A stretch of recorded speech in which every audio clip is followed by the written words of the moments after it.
board, I think that's, a good place to kind of start. And, I'll talk to, Sean as well about that, so that way he's able to carry that process on to, begin really talking about that. And then we can tie in Norm as well and pick his brain, get some second opinions in addition to the SSM study, to see what kind of solutions he has. Because we already have a pump station, at the one end of the development for water, so we could probably put a fill station in there for relatively little money.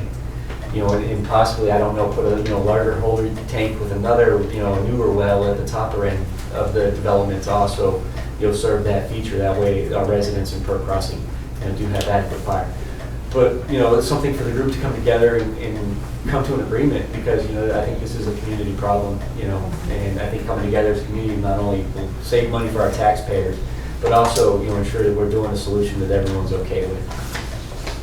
But I wanted to keep it on the agenda just so we're tracking that, but there's no action for it, tonight. But we do have to kick, based on your suggestion, to actually kick off a project team, so. Yes, and Right. I think Sean will be able to help you out with that. Okay. So look for that in September, that we'll try to get that moving. Right, absolutely. Yeah. Well, I have a question on this project, as far as Doug or Jeff, from the fire company's standpoint right now, with the tanker task force being dispatched for fires over and everything, do you feel that they are adequately protected? I do. Yeah, for the resources we have available to us, yes. Right, okay. Thank you. And Bill, we discovered that on the last fire. That was a room and contents, and that fire was blowing out the front windows, and within a half hour, we had to knock down because of the fire protection walls that they had in place and everything. We were able to get in the other places, and there wasn't even hardly any smoke damage. It just, unfortunately, the big fire that happened over there came up the back side of the building. Right. Once it got in the attic, it was just hard to get up there and control it, because it was a pretty hard reach for where we were to get up onto that roof, yeah. All right, thank you. Can I say one thing? Could I suggest to the township to put the rings back on the fire hydrant that say not for fire use? They were on there originally. I don't think any of them have them anymore, which leads the residents to believe they work. They used to have big rings on them that said not for fire use on the hydrants. So we may look at putting them back on there maybe, so the residents don't think they work. Yeah. Because I know for a fact they were there originally.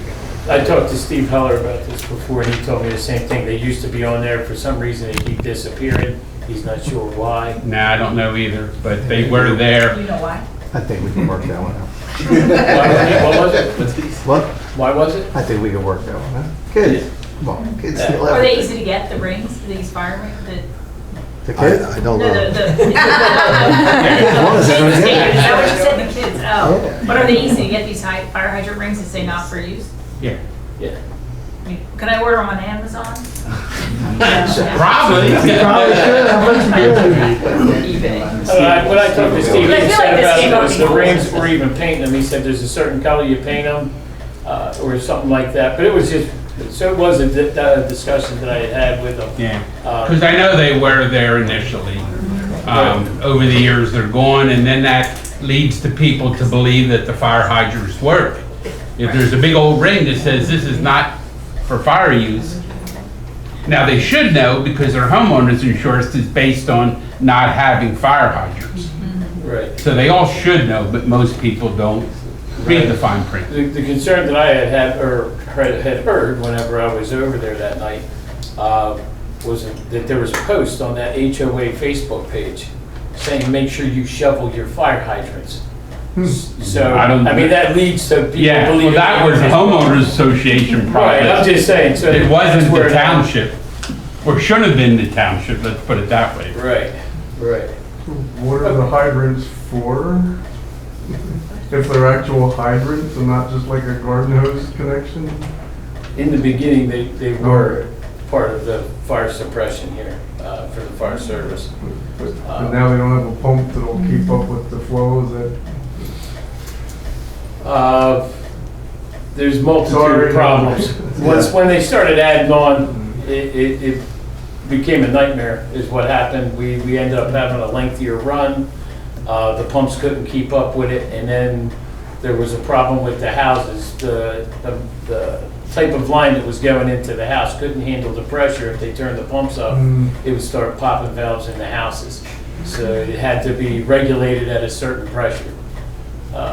So that had been going on for quite some time. And it just really became mainstream when the fires kicked off, and that's when a lot of residents figured out that these don't work, and they were under the impression they did. It was just a big to-do, but we're solving that issue now, so. Pardon me, I like to learn things, but what's different at Ivy Ridge? It's not as big of a development, so it works better. Can you Well, talk about that, Mr. Shannon? Because I'm not familiar with that. We have two Jeff wants to cisterns. We have two cisterns over in Ivy Ridge, one high, one low. We'll draft water from there, they're constantly full. So there's standing water there, a water source, similar to we have over at the home. So and we're well aware of what's going on down at Perk Crossing. We already trained two that we haul our own water. We have a tanker strike force, which is immediately on the road. So we're hauling our own water. It's what we do here. The hydrants can't keep up with Right. a small fire, sure, but an actual fire suppression down at Perk Crossing. But we train to that, always have. Right.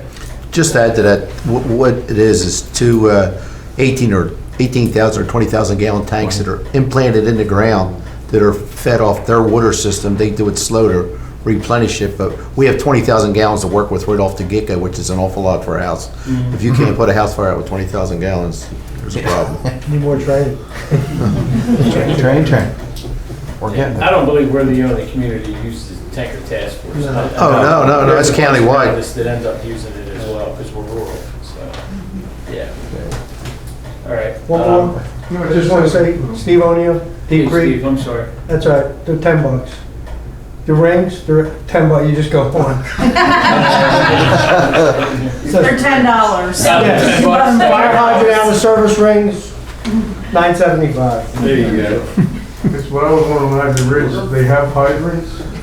No, they have two tanks in the ground, one high, one low, where we can draft out of them. It With the looks like a draft pipe. hydrant, but it's not. It's a Oh. dry system.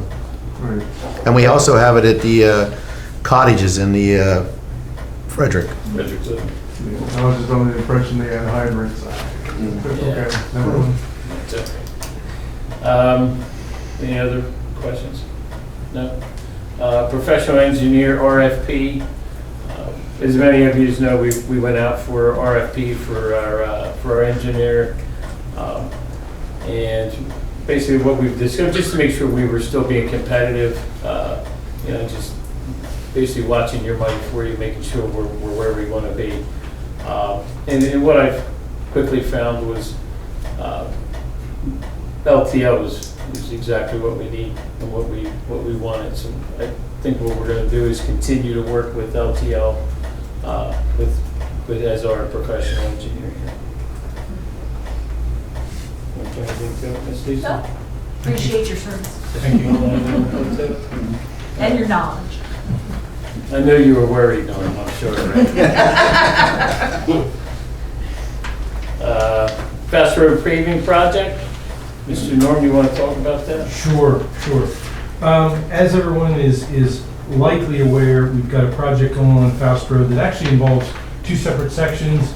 And I apologize for having my back to 90% of the audience. You can stand at the podium.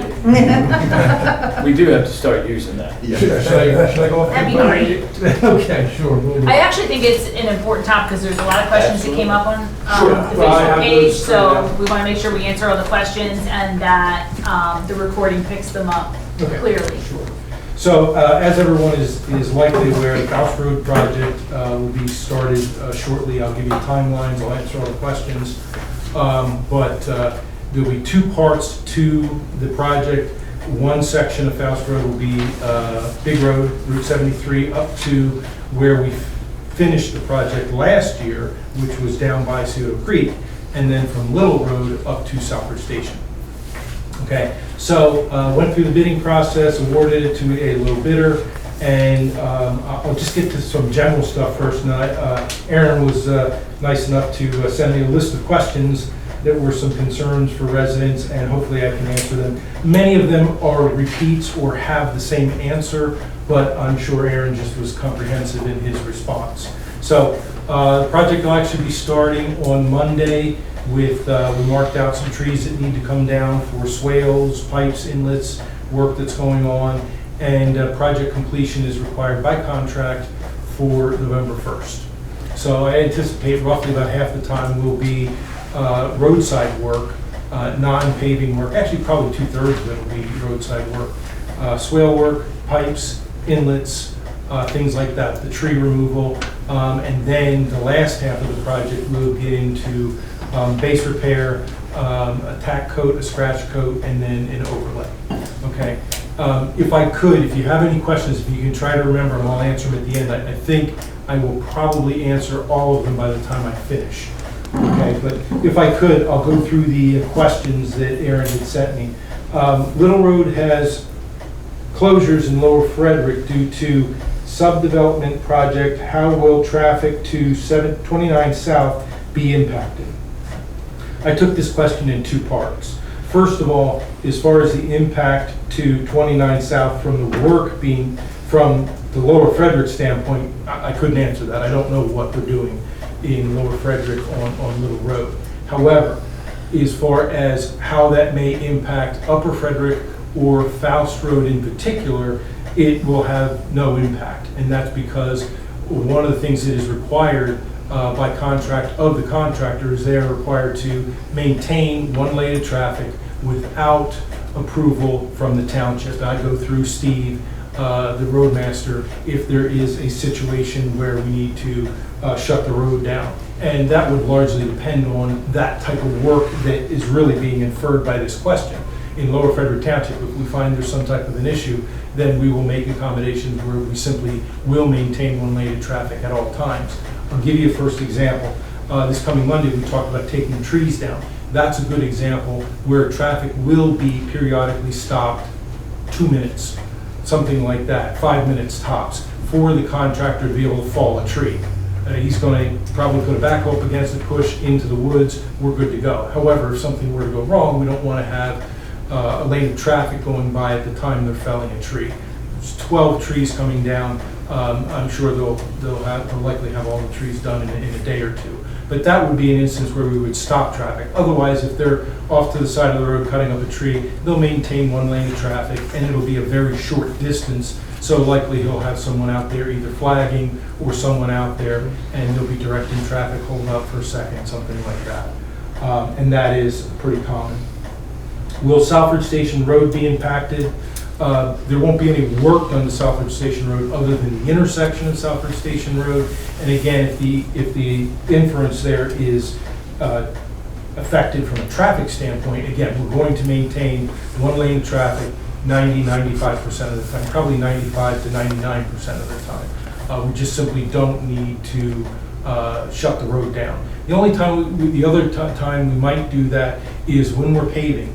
If it's advantageous to the township to do a single lane pass, in other words, we've got a paving machine that's wide enough to do it in a single lane, that's a benefit to the township because we don't have a center seam. If you have a center seam, sometimes that can open up and you have to do crack sealing on it, something like that. So if we can do something like that, where we can do it in a single lane pass, we're going to try to do that because it's the best for the township. That's really always the goal and the focus. How is the project minimizing the amount of traffic being fed onto 73 as coming from a slower road to 73 can be hazardous? If someone knows the person to answer the question, I'm a little confused by it, or if somebody would like to. I think you've answered that by stating that traffic will be open. Okay, and that's what I was getting at. When I read through some of these, I'm trying to look at it from a couple of different angles so that I can be thorough in my answer, but maintaining traffic. And keep one thing in mind. Last year when we did Faust Road, it's the same contractor, it'll be handled largely the same. We took trees down, so there were times when we closed the road, but only for long enough to be able to fell a tree, get it off of the lane, and let traffic through. Okay, when we get down here, when we talk, oh, here it is, next question. Okay, so I don't even have to segue. What efforts have to be made to coordinate with the school district for busing? Well, standard operating procedure for that is we always contact the school district, and we speak with Christine Quigley, the supervisor for Quigley Bus Service. So, Steve Heller has done that, and we've already heard back, because what our concern was, is the school buses tend to be a morning, somewhat of a lunchtime, if it's like kindergarten drop-off or pick-off, something like that, much lighter flow then, and then toward the end of the day. So what we try to do is get ahead of it and know when those times are going to be. We'll be out there inspecting on behalf of the township. So what we'll do is we'll take note, when are those buses? We literally, because, I mean, buses are within a minute or two. I mean, they're very timely. So, but we already got an email back from the bus service, and I'll read it to you. During the morning and afternoon runs, we have approximately 8 buses and 5 vans that travel Faust Road. Now, keep in mind, we're talking 2 different sections. So it's not necessarily going to be going from 73 all the way up to Southbridge Station, all of those buses. They could, and we dealt with it last year. I don't see why it would be a whole lot different than the Faust Road project that we had done before. During midday for kindergarten runs, we have 1 bus as of now. The morning runs are roughly 6:30 a.m. to 8:30 a.m., and afternoon could be 3 to 4:30. So what that tells us then is the buses are much more sensitive to being slowed down.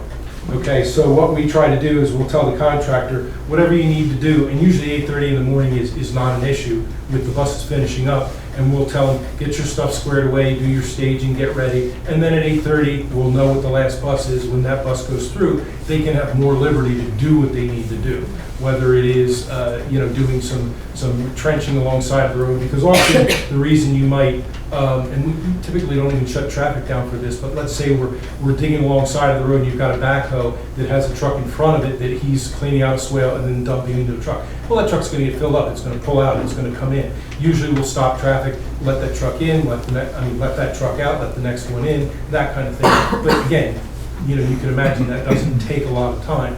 And we have good communication with the bus service. And to my knowledge, I don't think we got any complaints last year with Faust Road. And then 3 to 4:30 usually does not become a problem, because contractors are usually shutting down at about 3 o'clock. So usually they start earlier, so 8:30 could be a little bit more of an issue for them. And then we will do the same thing. Often, if we're going to be paving, we'll tell them, have at it at 8:30 when that last bus goes through, and we'll do a single lane pass, and they'll shut it down in time for the asphalt to cool, such that we can get traffic back on it. Okay, so having said that, the one thing I would never want to do though is I never want to compromise quality. So if it's not cooled down enough, the other thing that the bus service is pretty good at is if they know there's going to be a summer project for this first couple of months, they're pretty good at changing the routes that they go, unless they have kids to pick up, but changing the routes that they go for that, until November 1st. And then after that, they can shift back. We've done it so many times, not only up at Fred, but I've done it in Ole and down in Chester County. So it really, they're pretty, they don't want to be slowed down, but they are pretty flexible when it comes to moving the routes around. Okay, let's see, next one here. What's the overall schedule for the project? Again, we're starting this coming Monday. Trees, I just marked them yesterday, remarked them. But you'll see some faded white paint on the road there. That's a lot of the work that's being done. We'll be starting on Monday, taking trees down. After that, I anticipate a lot of roadside work, swale work, pipes, inlets, and problem drainage areas. And then once that finishes up, I really don't know the contractor schedule, because we don't put a whole lot of limitations on them. They need to be flexible. If they've got bad weather, you can't do paving or you can't do base repair, but you could do swale work or pipes or inlets. So we do give them that type of flexibility with certain restrictions. Starting times, where we don't let them start at 6 o'clock in the morning. I think Upper Fred allows like about 7:30. And then, again, they need to finish by November 1st. There are liquidated damages that the township could assess if they finish after November 1st. But again, in an ideal situation, I'm getting my driveway paved this fall, and I told the contractor that I wanted to use, set aside a date in October. I don't want to pave in July and August. It's not a good time to be paving. It doesn't cure. If you take a look in the parking lot on your way out, you'll see some pock marks here and there because that was paved July and August. And when I talked to Steve about that, he actually said, he goes, yeah, he goes, I spent like 2 weeks out there with a garden hose trying to water a parking lot, which I thought was kind of funny because I just can't imagine a guy being seen trying to water an asphalt parking lot. But he indicated that that's what he's doing to try to cool it down, but it's just tough with the kind of heat that we've had. So anyway, a good schedule. Personally, I wouldn't care if we're paving up until the day before Thanksgiving. We're still fine. So. For those who have recently paved their driveways, how will the apron be preserved? If any of you are impacted and you're on Faust Road, take a look at the end of your driveway. It is very likely painted. I paint them myself. I usually go through about 2 cases of paint, painting up a road. It usually takes me about 2 days. But an apron, the way we'll do that is we will do something called a 3-foot mill notch. Usually winds up being more like 18 inches or 2 feet. But we'll mill a 2-inch lip right into your driveway. Because you don't want your joints matching up. That's how you want it to knit together. So we'll do a 3-foot pavement mill notch. We'll go back into your driveway. Township doesn't have to, but they'll go back into your driveway anywhere from a foot to 3 or 4 feet. If I see a crack in your driveway, I'll go 6 inches farther than that to try to help the resident out because it really doesn't cost the township that much. So that's how we'll tie driveway aprons in. If you have a gravel driveway, what we'll do is we'll roll the shoulder off. So we'll go back in about a foot or 18 inches because that's inevitably going to wind up breaking up on us, okay, if there's nothing really to tie it to. Okay, how will local residents be able to travel the side roads of Faust Road during the day and night? Okay, 2 important things to point out there. There will be no impact because once you're done, everything needs to be safe and in a passable condition. Okay, so during the day, you'll be able to maintain your 1 lane of traffic. At night, the contractor won't be there. They will have a pull-off area that is safe so that somebody doesn't wind up hitting their equipment. And we make sure that we monitor that as well. And we maintain the lane of traffic day and night. There was something else because I wanted to get to another point. Maybe I'll think. Okay. Can you describe the type of paving that will take place? Sure. The existing road that's out there, we're going to do, there's areas that are marked out BR. If you take a look, you'll see a hatched area. That stands for base repair.